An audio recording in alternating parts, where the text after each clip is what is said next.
हमारे YouTube channel सतलोक राम में आपका स्वागत है। हमारे चैनल को लाइक करें, सब्सक्राइब, कमेंट और शेयर जरूर करें। सत साहेब। तो किसान जाति में पहले बैलों से खेती होती थी। एक गरीबदास जी का एक शिष्य बना किसान और सत उपदेश लिया, अपनी भक्ति करने लगा। कहने फिर कुछ दिन के बाद कहता है कि प्रभु ये मन जो है बहुत ज्यादा मेरे ऊपर हैवी है, ये आत्मा की चलने नहीं दे रहा। कोई तरकीब बताओ भगवान, कोई विधि बताओ। परमात्मा ने कहा कि तेरे पास 2 बैल हैं अखां जी, 2 बैल हैं, तो उनमें से एक बैल दूसरे बैल से तगड़ा है। अखां जी तगड़ा, काफी तगड़ा है। तो वो क्या करता है, जब तू उसको चारा चराता है तो क्या करता है, तो उस किसान ने, शिष्य किसान ने गरीबदास जी को बताया कि वो जो तगड़ा बैल है वो उस कमजोर बैल को, उस निर्बल को आहार भी नहीं करने देता, ऐसे फूफा करके उसको दूर हटा देता है। तो परमात्मा बोला फिर तू क्या करता है, कि मैं साथ बैठ के, क्योंकि खेतों में एक टोकरा होता है, उस टोकरे में दोनों को एक चारा चराया जाता है एक ही पात्र में, कि मैं डंडा लेकर साथ बैठ जाता हूं और वो उसको मारता है तो उसको डंडा दिखा देता हूं, तो फिर वो दूसरे कमजोर बैल को चराता हूं, खाना आहार कराता हूं, चारा चराता हूं, और घर पे आकर के उसको इतना टाइट बांध देता हूं कि उस तक उसका शीश ना जावे। तो परमात्मा बोले ठीक इसी प्रकार इस तेरे शरीर रूपी इस हल में 2 बैल जुटे हैं, एक मन और एक आत्मा। अब मन तो इतना तगड़ा हो गया, इसकी सारी खुराक दे रखी है, रागनी सुनना, हुक्का पीना, कितने गप्पे मारना, ताश खेलना, राजनीति की बतलाना, चल रिश्तेदारी में घूम का, वो मित्र से मिलकर आते हैं, पिकनिक मना कर आते हैं। और भाई वो तूने वो मन पाल दिया, तगड़ा बना लिया, और आत्मा की खुराक रही कोई ना। आत्मा की खुराक क्या है, भगवान की भक्ति और अच्छे कर्म, दान धर्म। आप पुण्यात्माओं एक बार जब दान करोगे 100 रुपये, 1000 रुपये, 2000, 10,000, उस दिन आपकी आत्मा कितनी खुश, कितना प्रसन्न चित्त रहोगे। एक न्यारी खुशी, न्यारी शक्ति मिलती है आत्मा को। और आप कितना धन जोड़ लो, 2 नंबर का काम कर लो, कति आत्मा प्रसन्न नहीं होगी, घिघी बंदी रहेगी, कोई न कोई और समस्या आ पड़ेगी।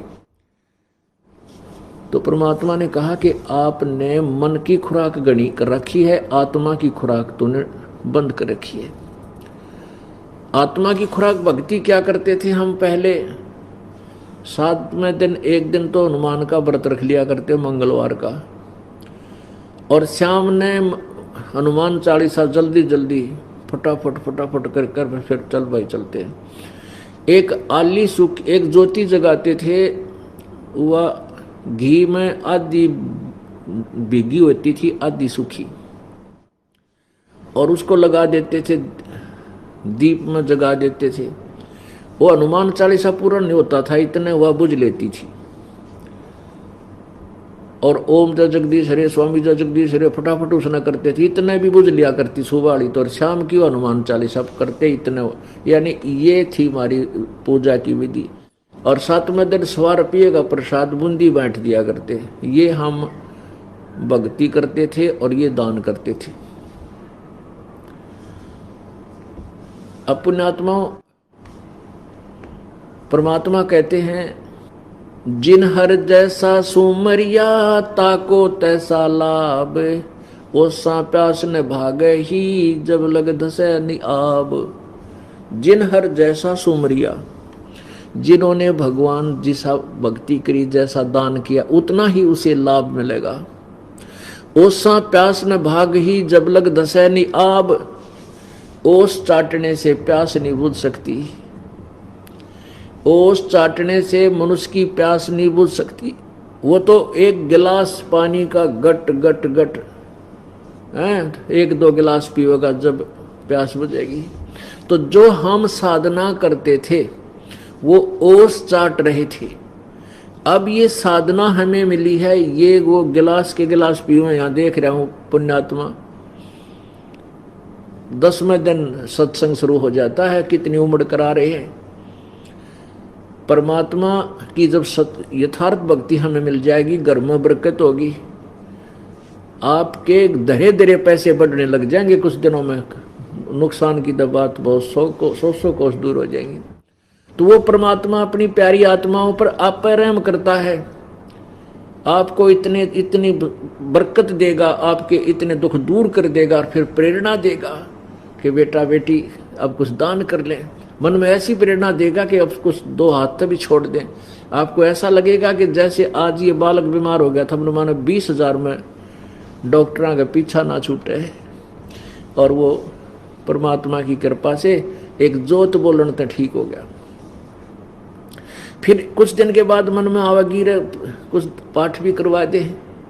तो पुण्यात्माओं कहते हैं देते को हर देता है जहां तहां से आन, ना दिया फिर मांगते फिर यो परमात्मा सुननी का।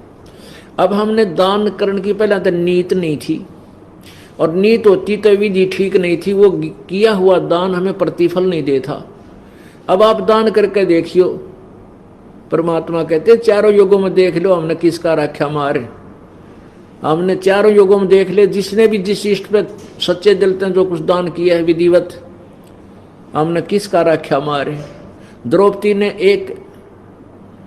एक 9 इंच का साड़ी का टुकड़ा चढ़ाया था एक अंधे महात्मा को, और इतना चीर बढ़ा दिया, दुशासन जैसे दुष्ट वो खींच खींच कर ढेर लाग गया, वो चीर खत्म नहीं हुआ। अब सुदामा जी ने 1 मुट्ठी चावल श्री कृष्ण जी को भेंट किए थे, उनका महल बना दिया, धन दे दिया। कबीर परमेश्वर जी को तैमुरलंग नाम के एक गडरिये ने, एक लुहार ने 1 रोटी खिलाई थी, 7 पीढ़ी का राज दे दिया परमेश्वर ने। पुण्यात्माओं जो जाकी सरना बसे ताको ताकी लाज, और जल सोई मछली चढ़ जा बह जाते गजराज। कहने का भाव यह है कि हम जिस भी इष्ट की पूजा करते हैं, साधना करते हैं, उसकी जितनी सामर्थ्य है, अपने सामर्थ्य के अनुसार वो लाभ आपको अवश्य देगा। जैसे आपकी दोस्ती किसी एसएचओ तो होगी, थानेदार थे, तो वो आपको थाने लेवल का लाभ तो ऐसा दे देगा, वहां किसी की हिम्मत नहीं थाने में जाने की, और आपको जाके कुर्सी में बैठाओगा, चाय पिलाओगा, और कोई उसके लेवल का काम होगा वहीं बैठे बैठे कर देगा। तो उस कहते हैं जो जाकी सरना बसे ताको ताकी लाज, और जल सोई मछली चढ़ जा बह जाते गजराज। जैसे ऊपर से पानी गिर रहा है, बहुत जबरदस्त फ्लो है, ऐसे ऊंचे से पानी गिर रहा है, मछली नीचे से आकर उस जल में नो कर करके ऊपर पहुंच जाती है। उस प्रवाह उसको पानी उसको बहाता नहीं, उसको फरी छोड़ रखा है, क्योंकि पानी मछली का जल से विशेष प्रेम है, वो उससे बाहर होते ही मृत्यु को प्राप्त हो जाती। तो ऐसा लगाव, ऐसा प्रेम आपका जिस भी इष्ट में है, वो फिर आपको अनहोनी करने देगा। आप कितने घूमो आपको फरी छोड़ देगा। तो पुण्यात्माओं, हमने उस परमात्मा को चुनना है जो हमें पूर्ण